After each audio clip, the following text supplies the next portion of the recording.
Okay, so I was just told that you need to use the mic, even though this is a very informal conference session. You're gonna have to follow those rules. So what we're going to do is we're going to pass this mic around, which is fine because that will follow the principle one Viva, one mic, so that we won't all be talking over each other. And why don't we just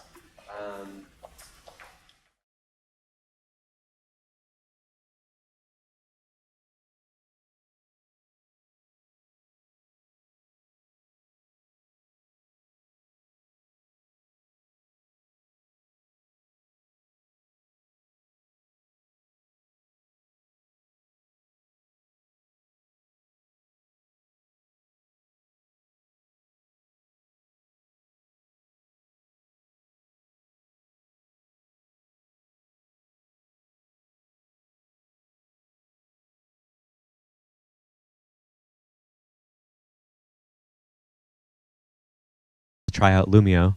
So I proposed a thing, and I was just informed 5 minutes ago that people voted for it. So that's why I'm here. Yeah. I'm Emily Reiser. I work at the Center for Civic Media at MIT as well, and do kind of project-based work around collaborative design with community-based organizations that are interested in organizing around collective problem solving, but also really interested in how we can better teach folks who are coming into the design and engineering space more collaborative approaches to technology for social issues. So always excited to discuss how that works in practice. Hello, hi, I'm Philip Ross, I'm from England, and I'm freelance work for myself, and 18 years ago helped found the first freelancers union in England, like the freelancers union in States. Interested in, do a lot of work with co-ops actually, and particularly my big issue at the moment is actually around worker tech. How can we actually get technologies so that the people whose careers are going to be self-employed, which is going to be everybody. I had the choice, other people aren't going to have the choice going forward. How can we get technology actually to work, or systems to actually work, actually to improve people's lives, actually? So that's my interest. And my background is technology, but I think we've actually built enough tech. Actually, now we've got to think about how to get it to work together. My name is Ethan, and I thought we're doing a circle, so I sat here. I hope that's right. Okay.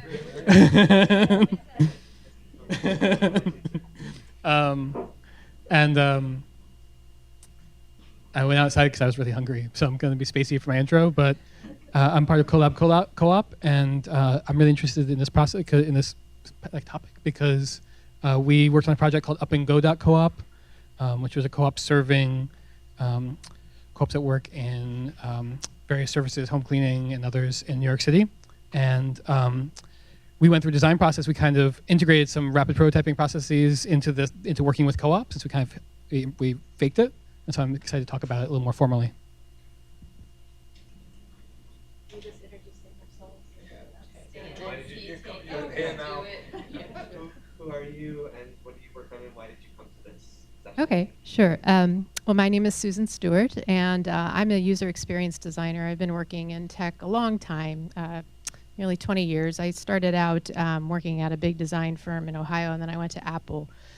And then I left, and I've been freelancing ever since, and I like to work on social impact projects. It's definitely interesting to see how tech has evolved over the years, and the situation we're in now, I think, is very concerning.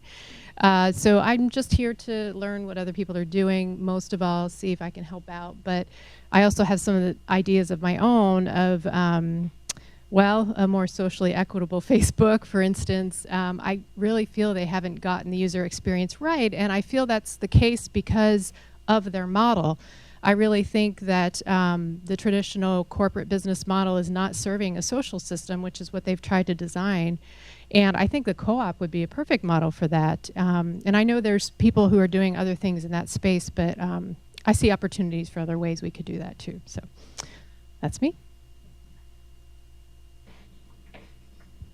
Hi, I'm Ellen Mickle, and I'm the director of something called Cooperative Grocer Network, which is a network at grocer.coop for people who work in food co-ops across the country and in Canada, maybe other places eventually, and the boards that run those co-ops.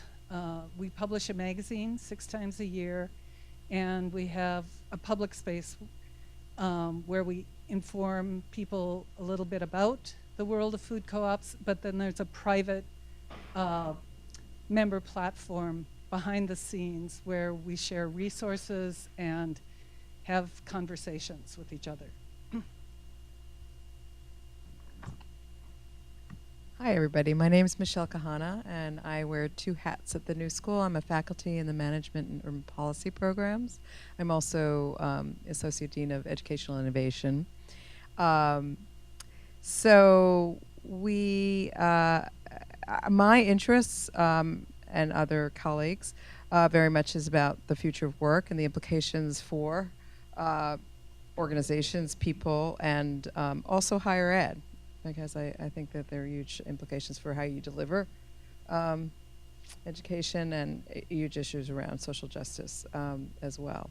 I just want to say a little story from yesterday, the panel that Sasha just, the terrific panel that Sasha just was on about platforms and worker economy. One of the speakers, Maru Batista, who's head of the cooperatives at the Center for Family Life, I just learned she was a student at the New School. I knew that, but the only reason I'm bringing this up is that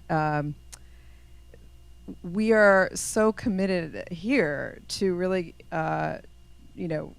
supporting the development of people and students who can go out in the world and really take on positions like Maru is doing at the Center for Family Life in the cooperative movement. So I'm just so absolutely thrilled to see that she has a job there for the last 4 years, and so I just want to say that. Hi everyone, my name's Teresa Munchik and I'm an Uber driver from South Africa.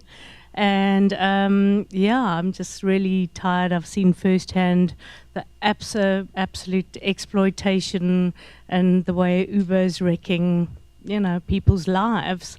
And so I didn't know too much about co-ops, but I was invited to come here by Trevor. It's been really, really inspiring, and I really think it's a good alternative. I'm just keen to learn more about it.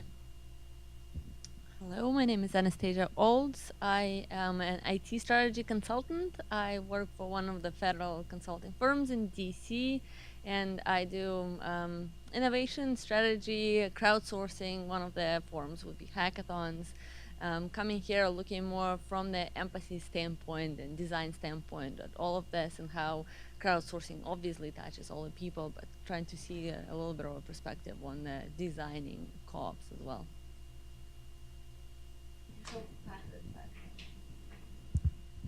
Hello. Sorry, I came in a little late. I assume I'm going to introduce myself.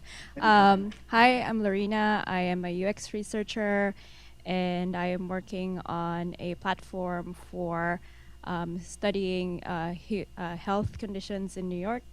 And my interest here is just, deepening my knowledge about co-designing and, trying to convince other people in the organization of the value of designing from the bottom up.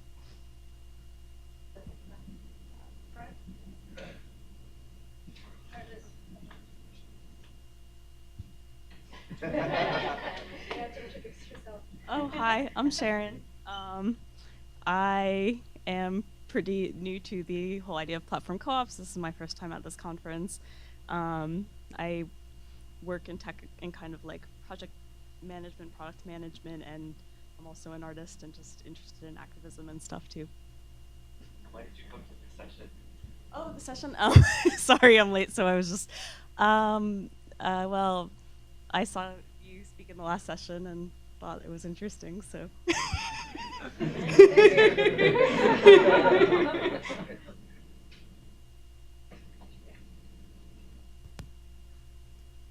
Hi, I'm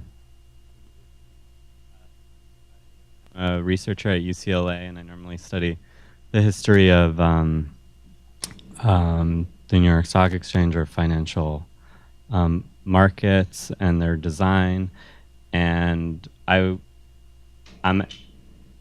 think platform cooperatives is interesting conceptually to me as an alternative way of compensating people for work, but I don't know too much about it, and I'm kind of just in this room because I was in the last session here, which was about finance, and the whole time I was thinking there wasn't enough consideration of like aligning the value of. It was a lot about cryptocurrencies and aligning values of cryptocurrencies to the people who actually use them. So, so yeah, I don't really know what's going to happen here, but I'm interested to find out. Hi, Martijn from Holland, and I don't really fix in a box, but I don't think I'm the only one over here, and I'm researching the platform economy now for about 6 years. And the main question when I started was, okay, what has to happen to make this opportunity to reach its maximum potential and a way that all stakeholders get the right value out of it. So the last 5 years I did about 400 interviews in 13 countries for my own project. I also invested in it myself for my own company. And they're all on video, so if you're bored for 6 months, then you can watch them all online. And last week I started a new research with Utrecht University on platform co-ops and how platforms can contribute to a more inclusive society. And I really think that's the key is also in working together and also investing together in IT and also data standards to really build a good solution. Hi, I'm Aoife from, despite the accent, I'm from Canada, from Vancouver. I work at Vancity, which is a community cooperative credit union. I am here because I'm working in our digital strategy area. We're working on a digital platform and we're trying to figure out ways to co-design with our members to actually build for what they want. And we have huge interest, but we're not quite sure how to do it, how to engage them, and also build something that makes our cooperative actually a bit more like a cooperative in that they are all connected rather than us just being the center point. I'm Deb Cooper. I have experience with financial services along distribution and products. And I'm really interested in the new economy and how cooperatives are part of that. And I'm also interested in rethinking the financial system so that it supports the new economy. Hi everyone, I'm Victor. I come from France. I'm here as a student at Parsons. I'm in the Masters of Strategic Design. And my background is in business, and I was working with social impact organizations, consulting and incubating them back in India. So I spent a few years over there. So I'm interested in how we can work with communities and building co-ops from the ground up. Hi, my name is Eva. I'm a UX designer and developer at a large blockchain startup studio. A lot of our projects are very developer and early adopter driven, and I'm interested in learning how to make design more inclusive in the developer process of designing these projects. We're exploring design thinking, but I'm a little skeptical of this process, and I'm interested in other strategies around that.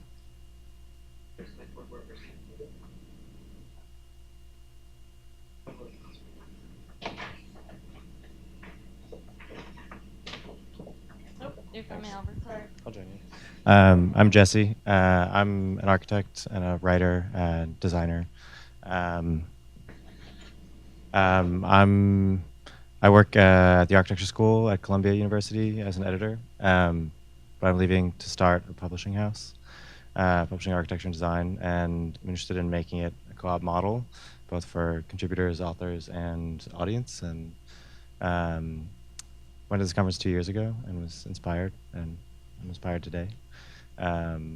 But in terms of thinking specifically about design, both visually and UX and financially and logistically, yeah.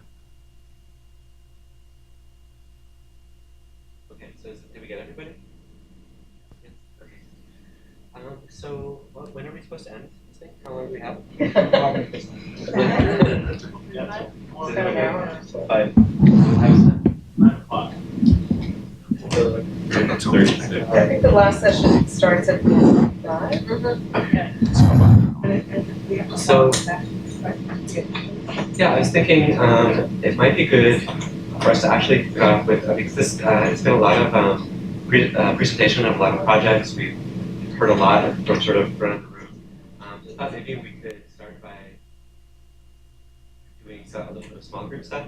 So we have a pretty wide, interesting set of people in the room with a lot of different types of skills.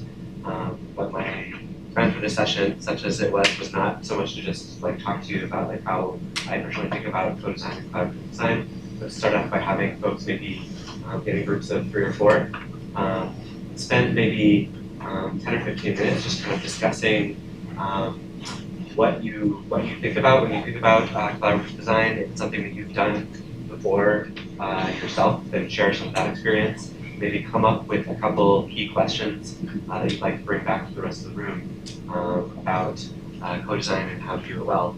And then you do maybe like 10 minutes of that, and then come back together and share a little bit of both the interesting experiences that we came up with, and then address some of the questions that might come out of that process. Does that sound like a okay thing to? Let's do that. So grab 2 or 3 people. It'll take about 10 minutes, 10 to 15. Share any experiences you have with co-design and any key questions that you have about it.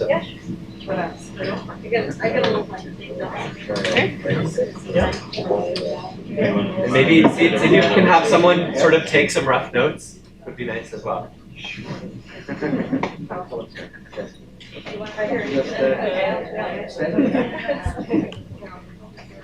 I was over at 5 and I'm meeting for dinner. It's over at 5:45, right, officially. I noticed we went to the same session. Oh, yeah. It's interesting because it's like co-design.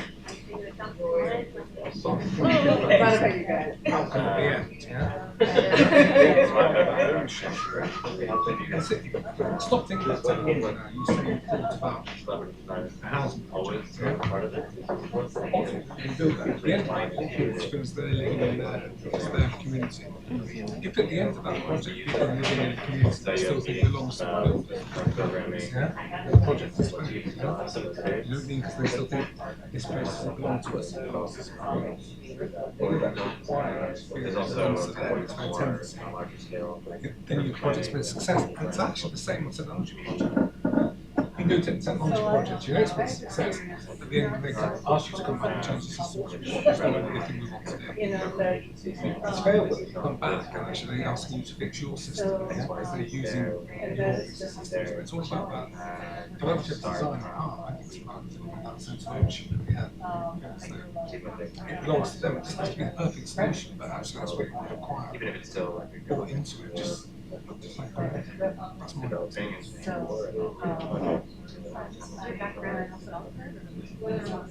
My background is in technology. I used to be, I'm interested in web design as well. I used to be mayor of lecturers at AM CST. I co-opted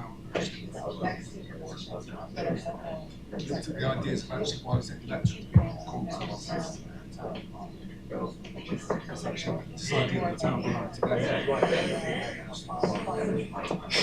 Well, actually, it's an interesting thing to be in technologies.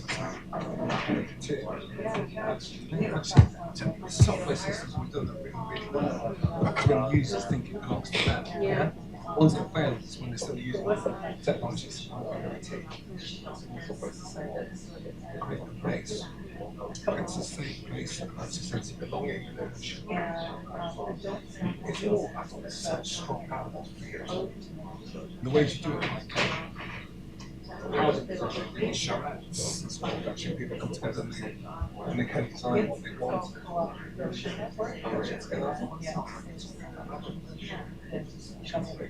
So what we have is great. But that's not so bad, it's just one right?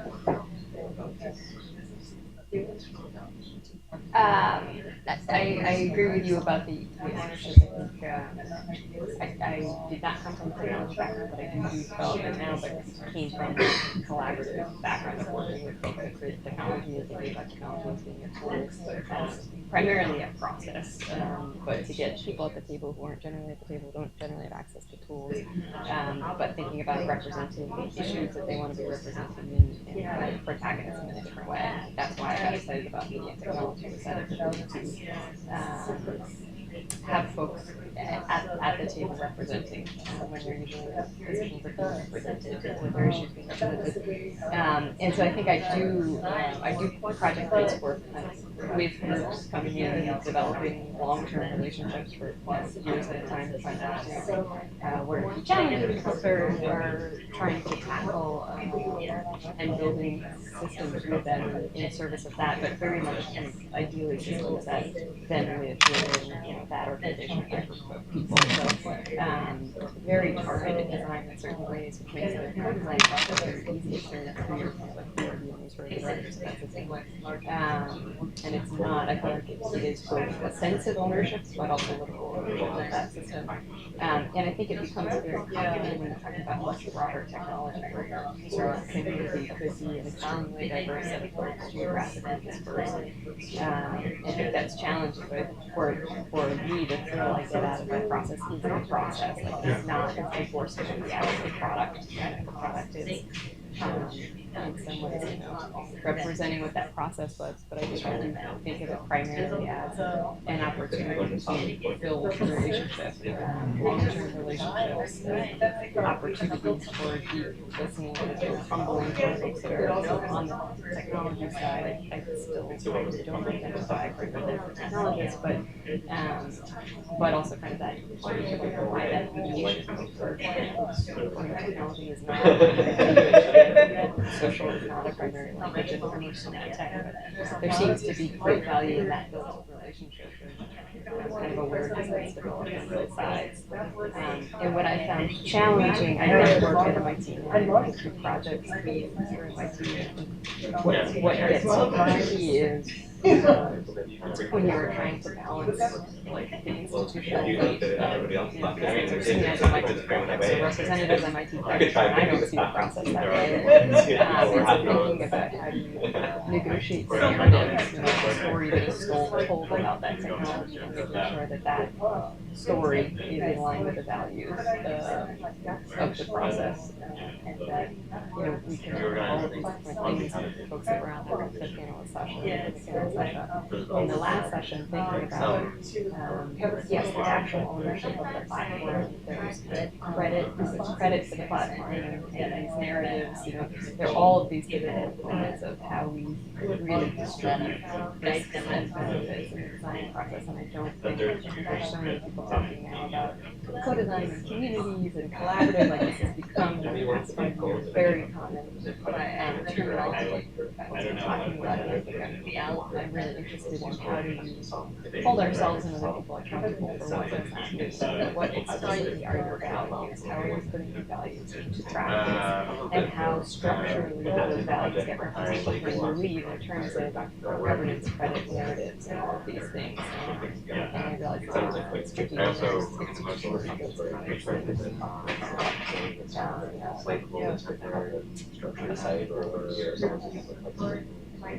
I work with the Center for Civic Media, which is a research group within the Media Lab. He's considering me for a gig right now, but I don't work from him, so I'm over. Yeah, and they're looking at UX. They don't have much budget, and it's part-time, and I don't know. Well, I'm kind of mad when I told him that I work for a being site but I haven't heard from him. Well, I thought I had a double gig, so I had to go. But anyway, that's yeah, we sit right next to him. Very small group. What's your name? Emily. Yeah. I talked to him. Yeah. That's great. Oh, gotcha. Is it through the meeting.org? But through the new grant that's focused on like looking at documentaries stuff? Yeah, particularly. Yeah. Small. It's not an art project. But yeah, so I don't get it. So Susan. And yeah, so I'm independent UX designer for a while.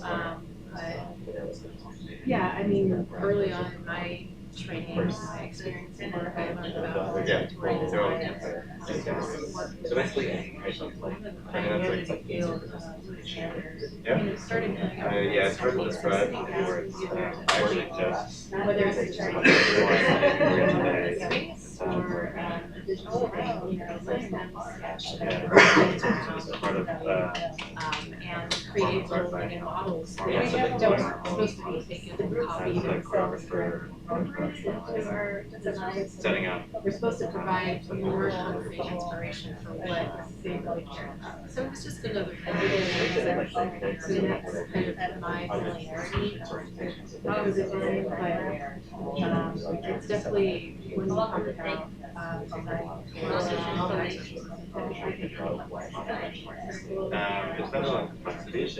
honestly, I do consider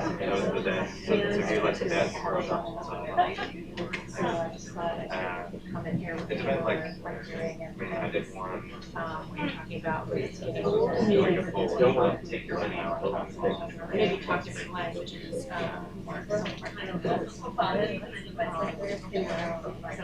Yeah, and the whole idea was to do it like in a culture. Because like it's just like a very thin material, very completely transformed people's ideas. Try to create like a public-private boundary that's also some kind of barrier. I'm loving it. I'm like, when they go in, they feel it's also a great experience being inside. I mean, one of the things I've been so I love what you're saying around this was designing for social media, co-designing for social media.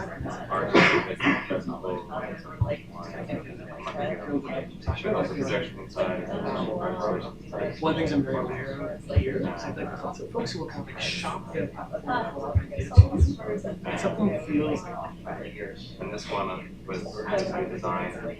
It's like, wait a second. Put out the data now. We're just taking some entrepreneurial product design idea, throwing a co-op financing layer like on the side, like it was like around the application process, like how is it different than starting co-ops for like they say they want, and everybody works with them.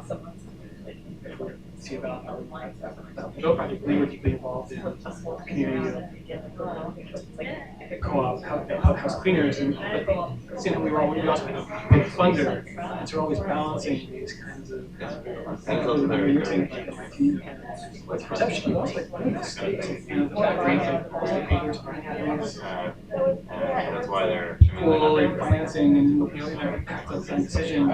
Cool, I would say, yeah. And so and that puts this real tension around someone facing a federal, navigating I wish I had asked the first time. I don't know. I have funder, hold your hat. I know you think you know better, but I do have entrepreneurs probably the tech also because we're tech shop, so that's charity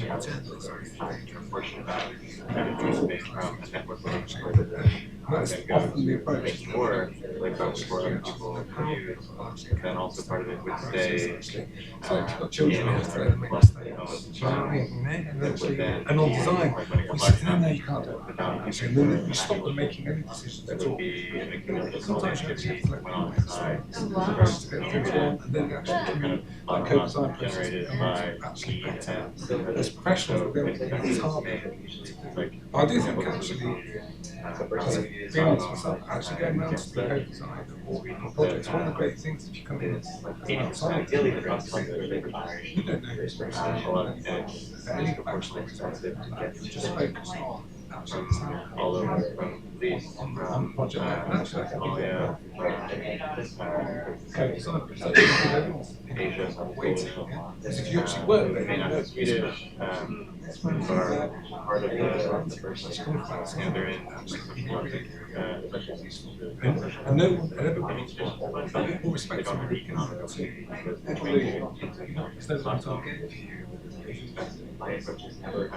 And there's all these bottom-up organizations about like women teaching Swedish to other women. But it happens. I have heard sometimes I've understood I'm glad I didn't know it. But no, it's not design, it's one person. It's all senior speaks, but whatever. I always say that and that was actually, I had this right after reality so like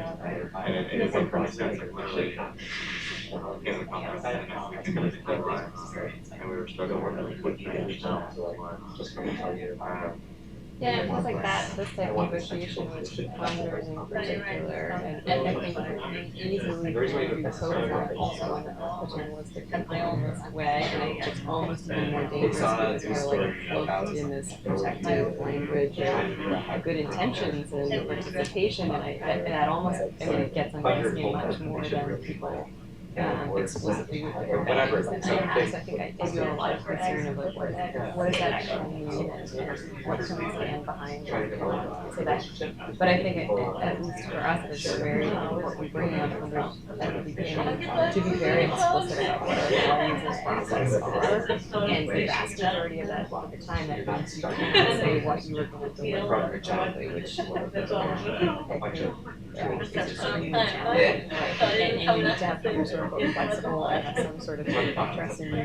but the idea to come on board to start the co-design process and knowing what you could build and extremely cynical about because they want to do that to identify that problem, because I think there's a huge chunk of the relationship that has to happen before you know what you're going to build.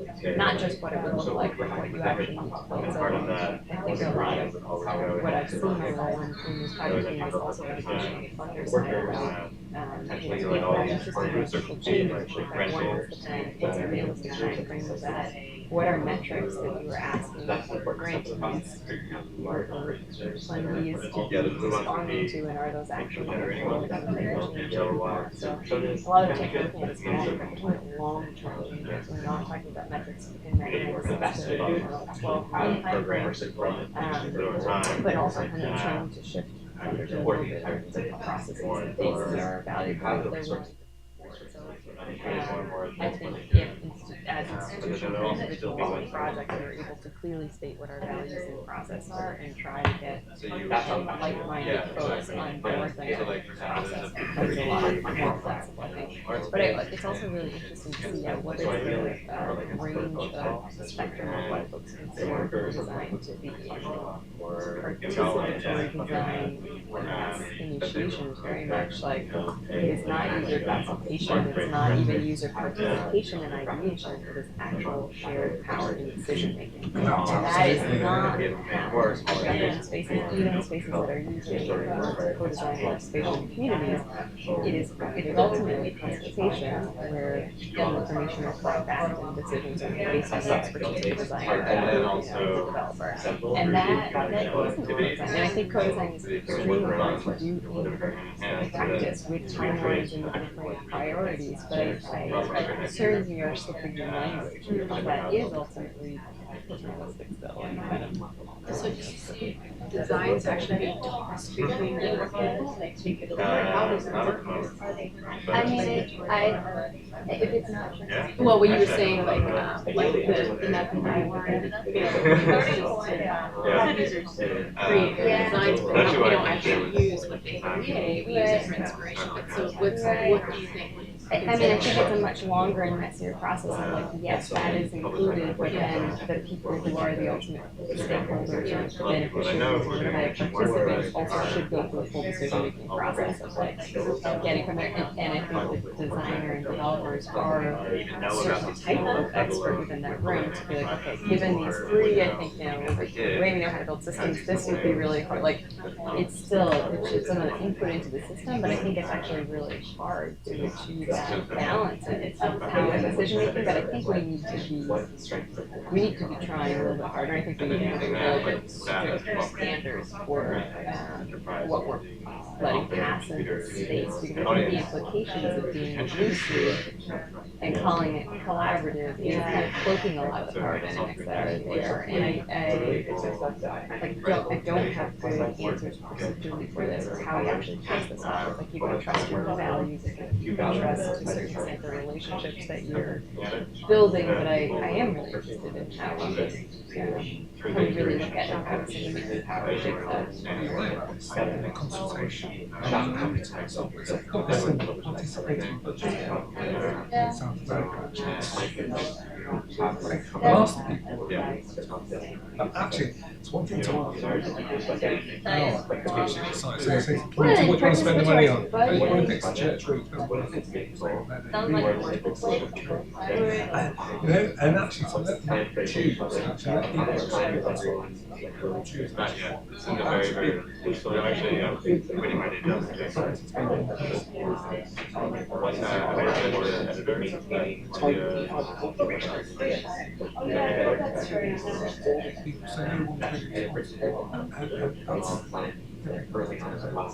a huge step. That's a good point. As long as we agree, it's a reinforcement. Even though we're oh, actually, really, like creative, which in some ways is the same thing. Like the word audience is very in traditional publishing, they were like, okay, you want to book, here's the market meeting, or bigger team case, right? And so there's a huge market for general publishing. So just going to be, you want to make critical theory, Stakeholders can voluntarily say, yes, we hear you, and we consent to this, what you are saying, that the reflection you're giving us is accurate. We will come together around it, give our various stimuli, helping them I'm curious to see people, how do you even long-term design relationship? What does long-term design look like? And what are you doing with stakeholders to build their trust that when you request something back, they're able to hear it, I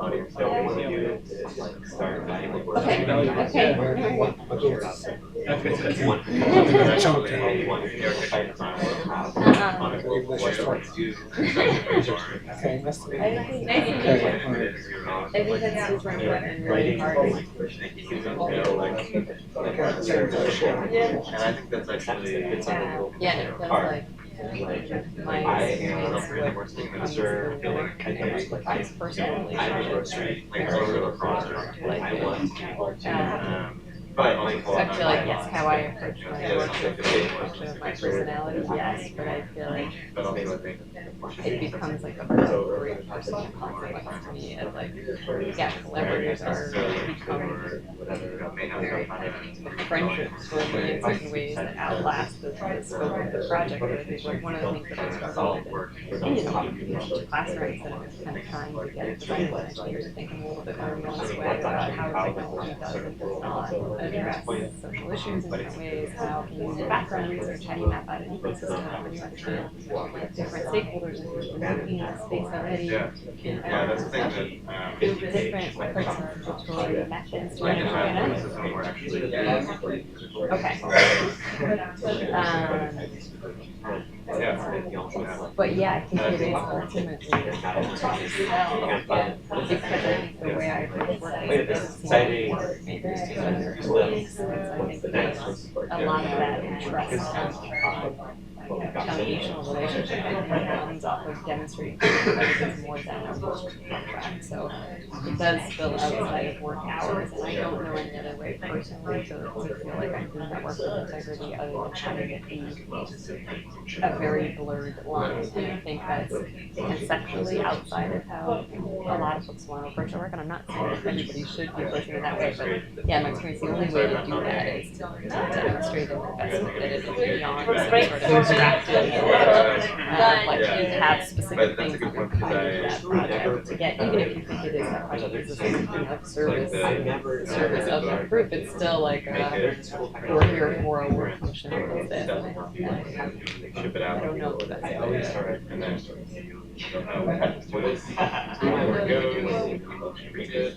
I think I feel good about the way I do my work, but I think one of the biggest challenges is to just think about like the pedagogy of how to design for equity and design for justice, because I think it involves a certain personality, a certain approach, and a certain blurred line to a certain extent that it's when I try to think about, okay, how can we encourage other folks to do this work the way we do it,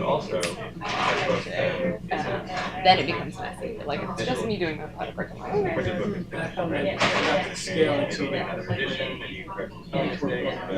it's the same. It's hard to have the scale. Digital book has a lot of that kind of less. It runs, people react to it. Yeah. Objections, but like and should that be your well, yeah, I mean, it's hard. If we're doing design platform co-ops, we're designing things for the benefit of lots of folks. Yeah, we're trying not to be realistic about our design solutions. That would be, there's some how that mechanism feedback and trust looks like. So kind of talk about what's real collaborative, what is real collaborative co-design versus kind of material design with open language. How does it organizers, folks who have the trusted communities who can reflect back. Sounds like it's real collaboration. Generally, strategies. Yeah. Yeah, well. And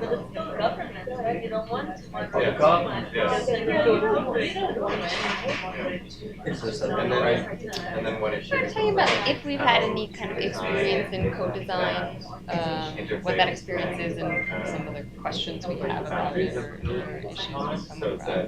Yeah, well, okay, so one thing I think is because in the media, to design, so you need to have some kind of magazine, but comment is not so, but extract something.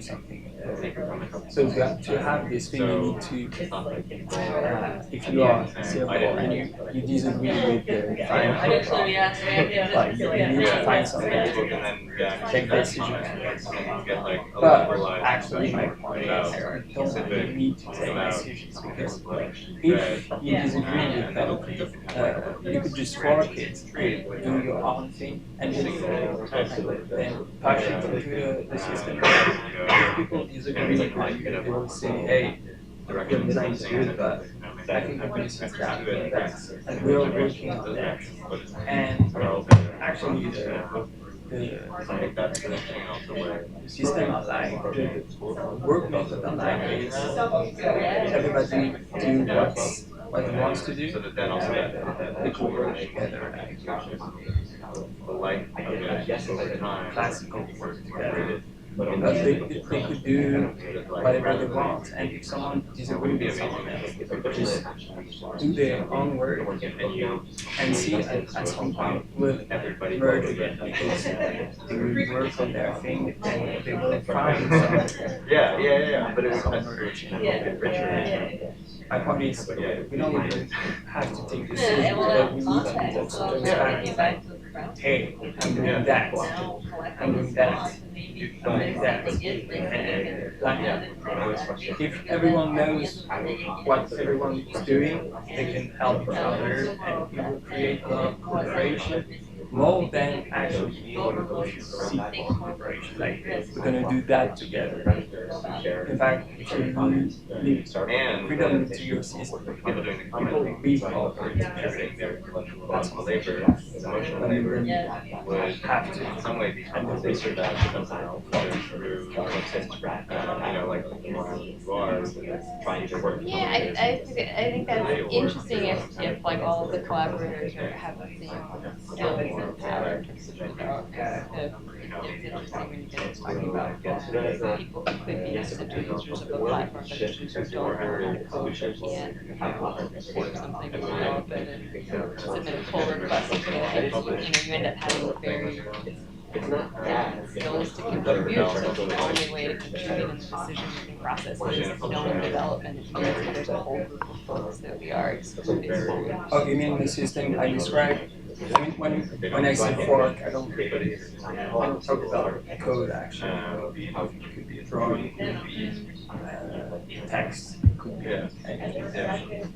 It's just the philosophy behind fork. We did something great, but maybe I want to improve it. So I'm going to take it, work it on my own, and push it to you. It's kind of abstract. Yeah, so I have a little bit of experience working with a client in Estonia, and I do rock the European decision-making process is patient. So I think Americans tend to be like, decision, move on. Whereas I think Europeans are a little bit more like, they like to stay in the gray area a while, and I think this is a strategy for doing that. Because you do need to product there, whatever you're doing. You don't want to, you want to be efficient, right? But that's interesting. It's the first time I've heard that people are not in agreement on this decision-making that way on the side. While they celebrate this, just observation. I mean, I said something very theoretical and abstract, actually, we can take examples if you want. Well, you could have software classes, so I have a lot of skills I need to design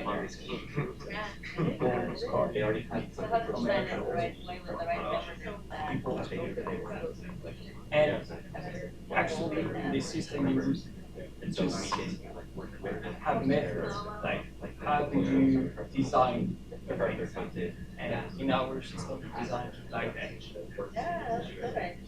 How do you code like that, like the language itself?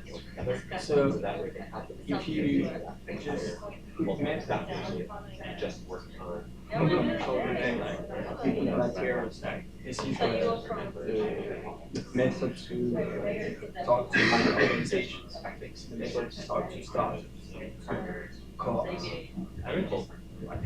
So it's just methods, and everybody can come in the system and say, hey, I've got these skills, what can I do? Everybody can say, hey, well, you can use the method. Oh, maybe you don't like the method. You want to use another one. So you're supposed to browse what method you're going to use and do your phase and say the progress is a project phase. And for example, I'm being theoretical again. So if we talk about design, so to design a software, Okay, so you have about 5 more minutes for this small group conversation. So if you haven't had anyone take any notes, try and do that a little bit so that you have some kind of key takeaways to share back with people, and come up with a question that you want everyone to discuss as well. Yeah, I am neural, but sorry to interesting how we look, I have not done what I would say coops in this kind of role, but I've been mostly incorporating some nonprofit. I think it was collaborative, it was collegial, but I wouldn't say it was I think your point about original flavor is good. One thing that occurred to me is I first stepped in sessions. What does co-design mean? Does that mean everybody has equal veto power in like key decisions? You know, I think if you have a big team that has enough critical mass to have like a multi-skilled team to have like self sort of sufficient or semi-independent groups, yeah, maybe they could go down different paths and then present and the best idea wins, you know, based on voting or you know, maybe some scorecard based on criteria. But I have done things that have been collaborative and I think you know, everybody's familiar with human-centered design. So I think it's taken like, first of all, it's just a big deal just to do design. Like I come from an engineering background, and design means something very different than civil engineering. Not even architecture, planning. They all call it design. So I'm fascinated by how different disciplines call it design. But I think there's a lot to learn from you know, good and bad from like what architects and urban planners do. They have charrettes. What's going on, but you know, if we're really being in the spirit of co-op, I want to say at that stage, hey, no, this is not working for whatever reason to say that. I don't know. That's an open question. So I think part of it is the parameters of it gets to decide what and what's in bounds and what's not in bounds. So maybe you set that up front as your charter. I am putting together like initiative or project charters where we start with this is in scope, this is not. We will not like you know, all labor for this project will be used, for instance, as an example, or wherever possible. Wherever possible, we try to sort of scope like things like that. I think you could have some principles and things in your design. But again, design is so varied and I've done, you know, I think most of the corporate environments where it's digital, physical, or organizational artifacts is not appropriate. And I think depending on what you're trying to design will depend on like the topics of what you do. But I think you could probably have some high-level principles based on the values of the organization and your stakeholders on what type of Questions that you would want to surface for the larger discussion? We would bring back more. I'd be interested in sort of information gathering on what resources are people being useful in, whether it's websites, templates, licenses, case studies.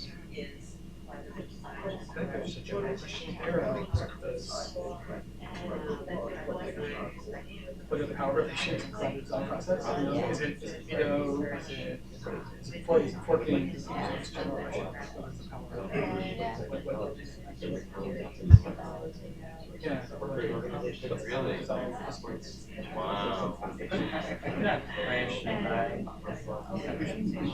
We co-design like big platform all together. Like let's say like a platform like a tool could build every platform that we want. Like we would do like WordPress. With WordPress you can build any website. Okay. Let's say like WordPress platform. In my platform, I want profile manager, I want decision tool, I want like some kind of a CRM and ERP, but much more easy to build and you can go like higher. Yeah, I think I was actually missed his presentation, but it sounds like what they're trying to do. Share is more about marketplaces and it's a platform to build marketplaces. It's not really about to make a platform. It would be like Sandstorm or Cloud. They are not really doing that. Actually, my question for just for like what's the domain of possibilities that we're designing within? Like I don't know, maybe it's just maybe a question for the audience. Like, hey, would you like that? Instead of working on Docker teams, would you prefer to work on an ecosystem of execution of what? An ecosystem of open source applications that you could, just take it and make your own platform, like instead of making your platform run. That's actually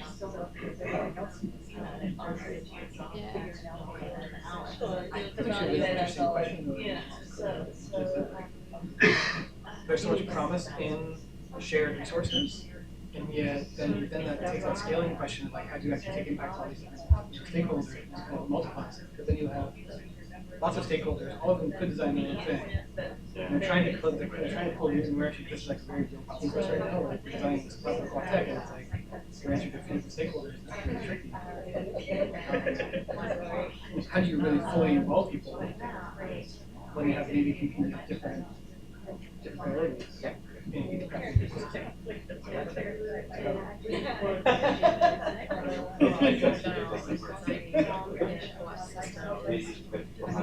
entrepreneurs, there's usually a single person or maybe two co-founders who have a vision. And they're certainly, if they're smart, they're open to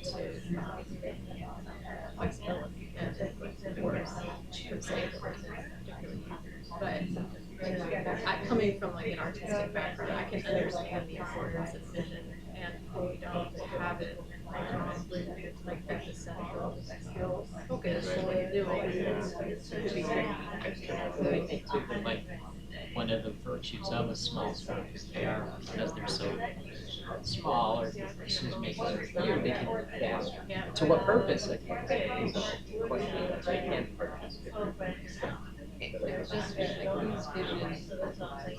And I think that in several panels the question surfaces like who belongs, or like the net, who is included in the net. And I think if a co-op is designing services to serve the members of that co-op, then maybe the vision is much clearer. But if the co-op is sitting between two other theoretical bodies of potential users or suppliers of something, it's like whose vision is it?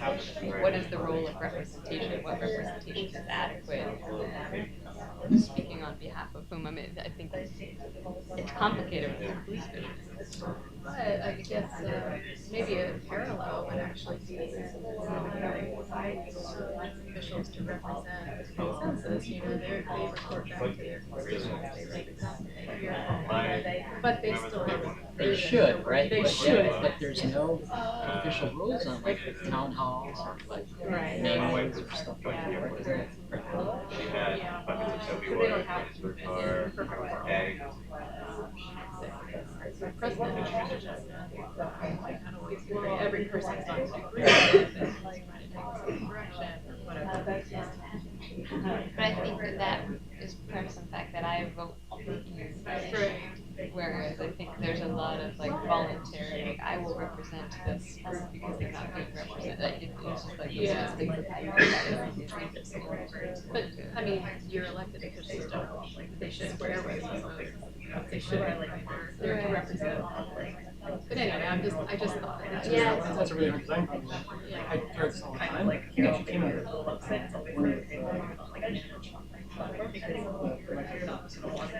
but like there's I read all or I analyze all the emails that I learned and clickbait, and like basically it's like almost all the emails collected, right?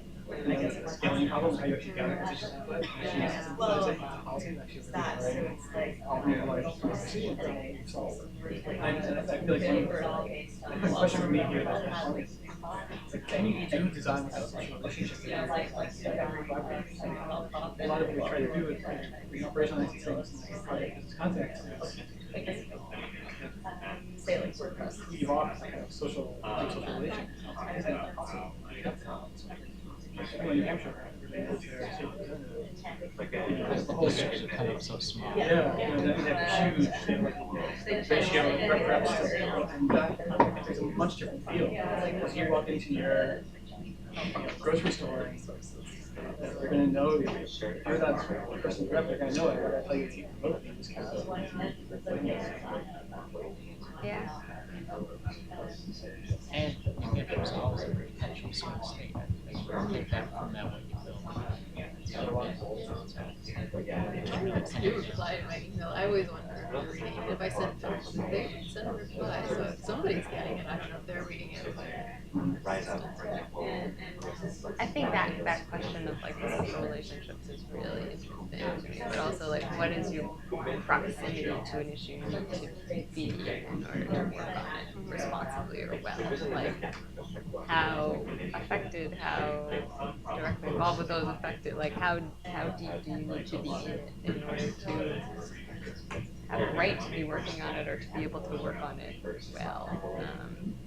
And I think, yeah, trust is huge, and we talked about this in a couple of different ways, but building relationships of trust with folks who have a relationship of trust with a broader, I think that's like the best we can do for approximation. If we don't, for reasons of scale, we can't have direct relationships of trust with everybody, but I think you're... Can only sort of like feel connected to maybe 150 There's a whole network. Does that mean that if a design project has like a broader scope than that, or like have a footprint bigger than that needs to be the New Hampshire district level meet somebody for every time you and what would it look like to have a federated, yeah, it sounds like a very CP feel to it, but like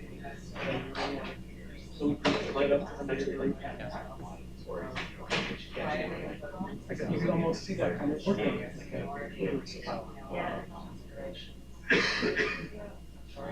I'm curious in the Up and Go case, how did that relationship come to be? Like, how did the funding come in? Okay. How did they develop?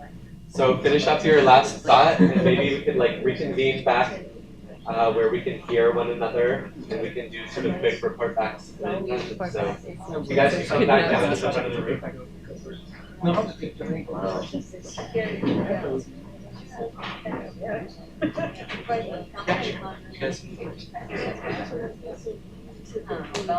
So I think we figured it out. Oh, yeah. Cool. So Ethan's gonna, If I figure out you have a list of 5 questions. It was pretty clear how much you don't know, yeah. Figured out.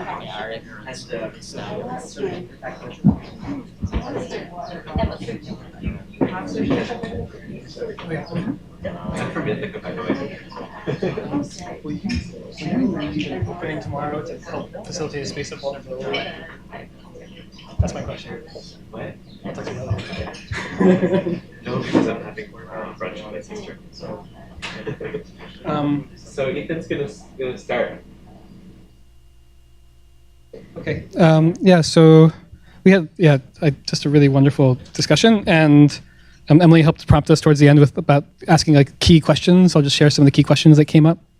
I think we talked a lot around just this question of like what is the actual power of participants in co-design processes?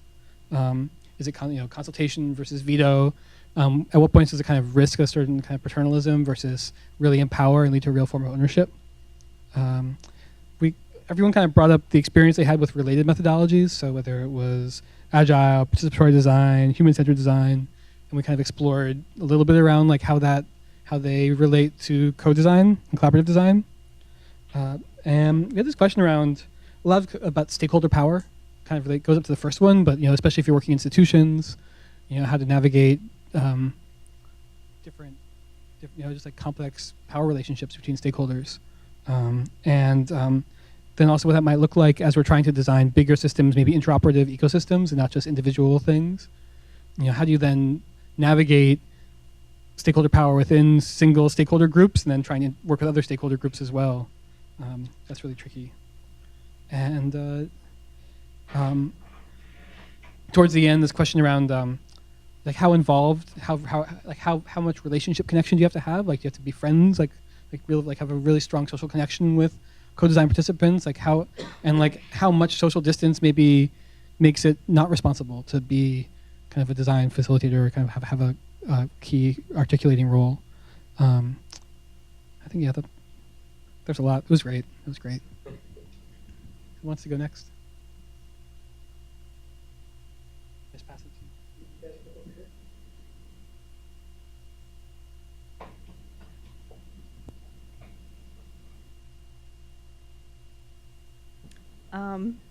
So we had a great discussion about just like some of the like challenges and best practices people have learned from co-design, and so some of the key takeaways were just like the pragmatic processes that you can use in co-design. So, for example, like an agreement early on between the design team and the community that are working together, and kind of laying out like the expectations in terms of decision-making processes, timelines, who's going to be controlling and maintaining the technology after you're done with it, and then also like getting each kind of user role from the community a role on the design team throughout the design process, so that you're always engaging with people who are actually going to be using it and designing to their needs, rather than like coming with preconceived ideas and like then imposing it on them. And using agile design processes where you're like, instead of coming in with like a huge list of requirements, you're going in and getting like maybe the top 3 user stories that represent the needs, and kind of approaching those first, and then moving on to the next thing. Another takeaway was that you don't necessarily need to build something new. A lot of times, everyone wants like a new flashy thing, but what the community needs might actually be something where you don't need to reinvent the wheel. You might be able to use, an existing technology that they have or that's out there. And technology follows, not leads the design project. And you also have to just like think about how the maintenance is going to be done over time, bug fixing, sysadmin, and everything like that.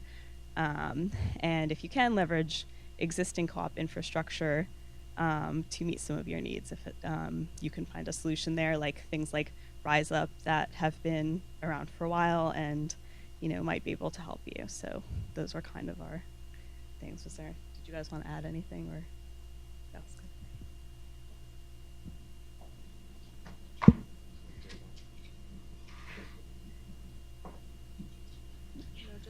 All right, so we had a wide-ranging discussion coming from different backgrounds.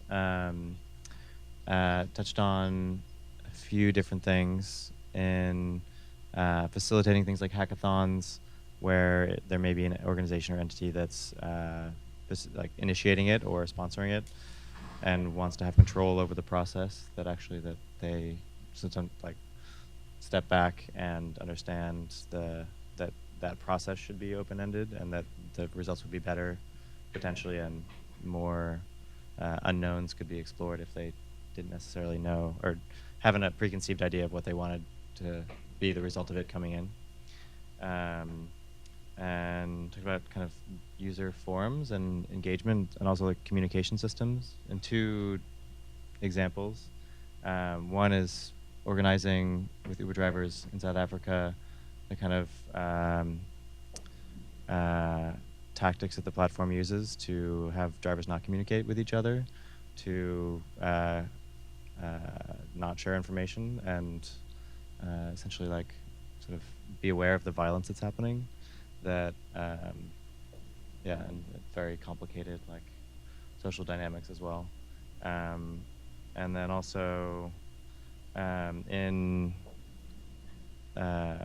ideas about digital publishing, doing different editions of books, which book is maybe a not right term, but whereas in a normal book you have the content, design it, print it, X many copies, it goes out in the world. You have no idea where it goes, who sees it, if anybody reads it. In digital editions of publications, you don't have the costs of printing and everything, though there are other costs, but having it then can have kind of legs and live in the world, and you can understand who's reading it, how long, and then also have sort of commenting in ways, and then sort of designing the governance structures for those comments in a way that they facilitate useful and engaged conversations and not like YouTube abuse comment section kind of style. And that then also those comments could be fed back into updates to an edition or to future work or to sort of a broader educational mission.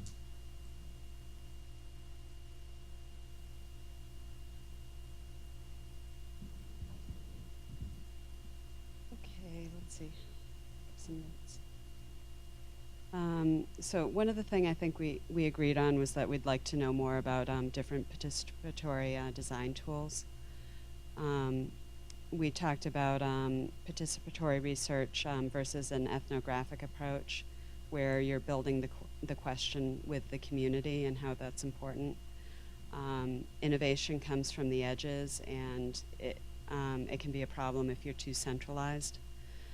There's a comment about civics, how, as a member, do I feel I have access and agency to participate? And this was in response to a discussion about, well, what do you do if only a small percentage is actually voting or participating or whatever? We noticed that that the communications and politics that happen behind the scenes in the development and design process often show up in the product itself, even if you don't realize it. And a couple other things. We talked about timeline considerations, that you might have a different process if it's a disaster response versus a long-term evolution. And also talked about what's the social impact of what you're working on and potential reframing of that. You guys have an example of how the communication process shows up in the design product? That was interesting.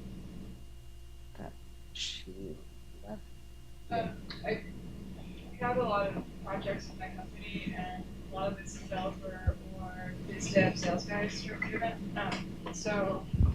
I mean, sometimes you have like a very top-down project manager product manager who's like, this is the way it's going to be, and then there's different kinds of designers, there's different archetypes of designers, people who are more about the tools and the materials and like obsessed with like the technology rather than the people. I mean, it's just like and how the team gravitates around who's in charge, and that's like usually see it in the products.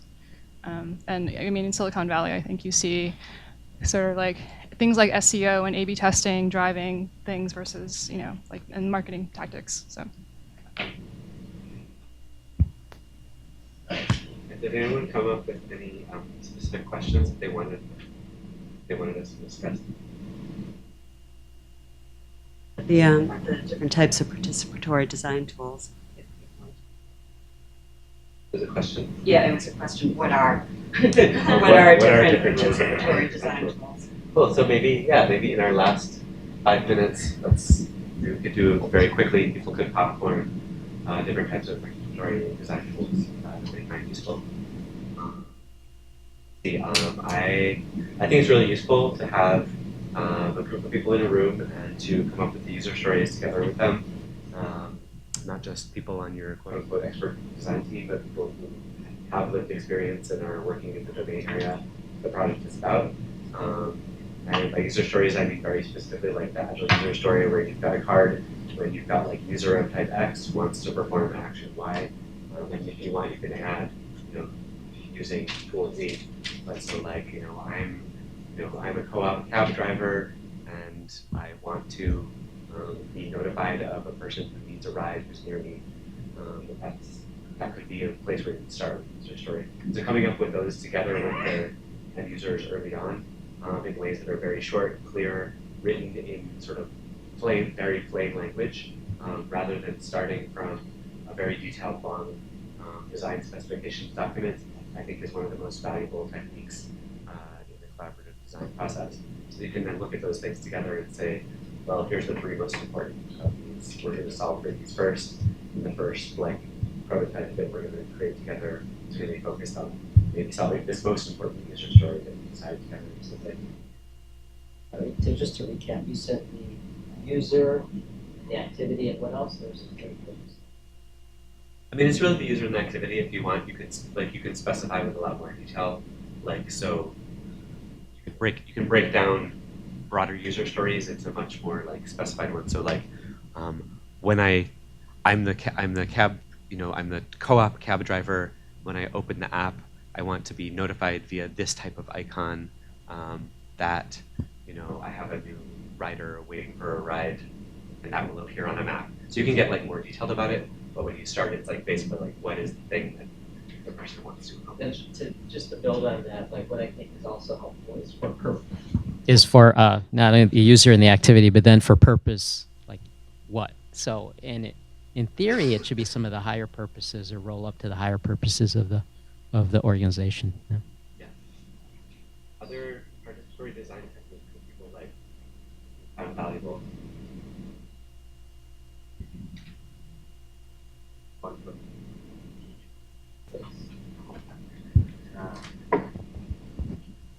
So in a graphic design class that I teach, we do a kind of logo design project, and the first we do 3 drafts to kind of teaching like an iterative process. And for the first draft, they each do 10 different ideas, iterations, and only for the first draft, we start by giving them just little Post-its. So everyone goes around when they pin up their design on the board, and the entire class they have 2 Post-its per person, and each person has 10 iterations.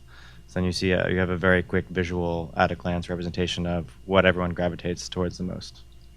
And it's like very easy, and it's always very surprising because the person doing the design is always surprised by what people like.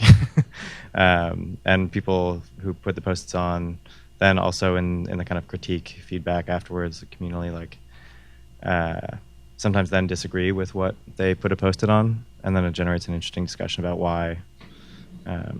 But it's very super lo-fi Post-it notes.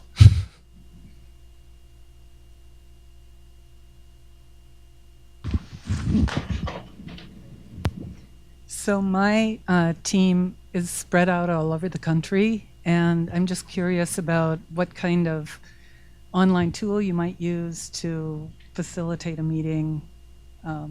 That's a big challenge. We aren't in the same room.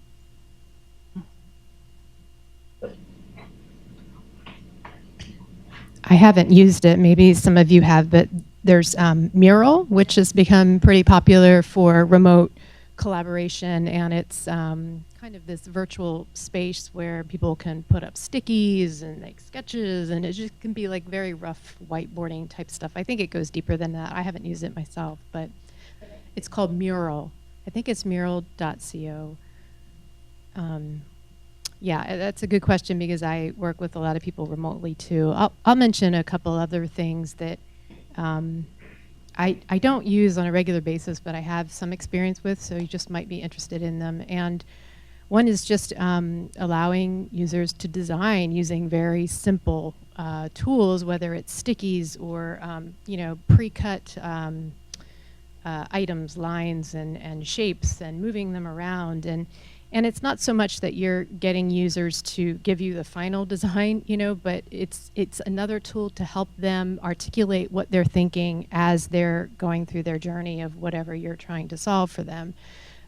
So I've done a little work with that, and also another technique I've seen used is when you're trying to tackle like a very big problem, like we were working with a hospital, a big hospital network in Chicago Medical Center. We had, it was kind of pie in the sky, like what do we do with the site? We want to be like very innovative, and we did patient surveys, and there was just so much data. And we decided in a stakeholder, it was stakeholders only, so people who worked at the hospital, not actual patients, but we decided to just start with like big buckets of feature areas, and then have people brainstorm and just put on Post-it notes, ideas for different areas, and just think like really blue sky out of the box and gather them.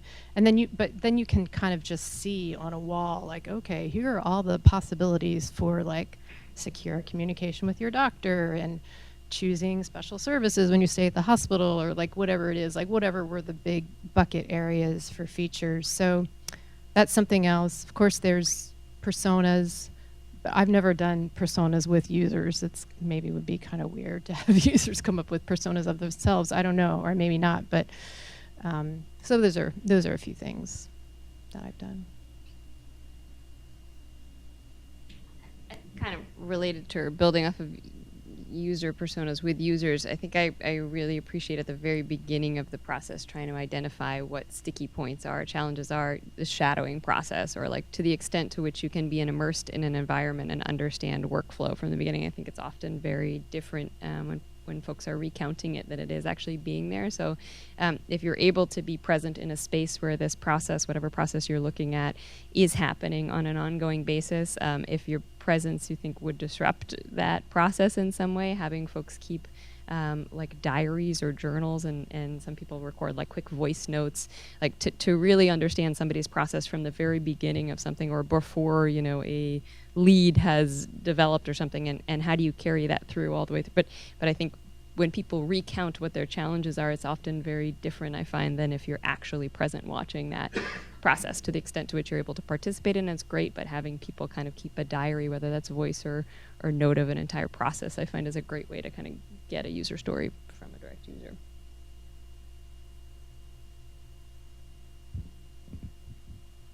Can I actually try to test out something with this group as I was hearing that? So if taking the concept of user stories and also a little bit of persona and then virtual, trying to combine it all together. So let's say my team cannot come together in one space.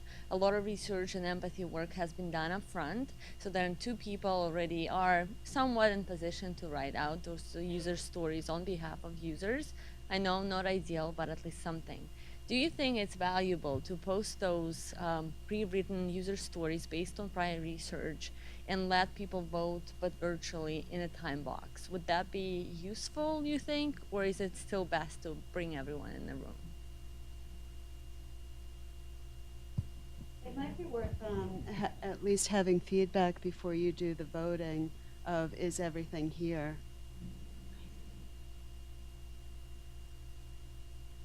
People in the room is always best, but you often can't get everybody in the room. So then second best is like synchronous virtual meeting. So video conference call would be like second best. And maybe third best would be like asynchronous conversation about them. I think it's worth looking at tools like Lumio is interesting for this. So they've really been trying to think about how can we do a good process that's not just a threaded mailing list conversation, to try and get a picture of where everybody's landing in terms of a decision. So it's kind of, have you guys used Lumio? Like, so just this weekend. This was not a good, I think, example. I don't know, it worked okay, but what I like most about Lumio is actually just very, very simple. It's like the like doodle for polls kind of. So it's like you can't get everyone there to like have a conversation about what you want most, but you literally just send people a link. This is you're choosing A or B or whatever. Like you have a proposal. Like proposal is this is the most important user story. And over the next couple of days, people just kind of go to the link and they weigh in and they say like yes, no, maybe, and they can leave comments. And then at the end of the time period, you go back and you look at it, and you get a little like pie chart, and it's like, yeah, like 90% of people who responded thought this was the most important thing. So it's a way to save you from having to like go back through the whole mailing list thread and like see what everybody like commented, and it's just there on one spot. It's kind of cool. I think we're basically, out of time. Trevor wants us to all go early to the closing. But I hope that this was valuable. It was like semi-unstructured, but we had a chance to talk a little bit more with each other and do a little less front of the room out. So hopefully it was fun and useful. And let's do more code design. Thank you. Quick plug.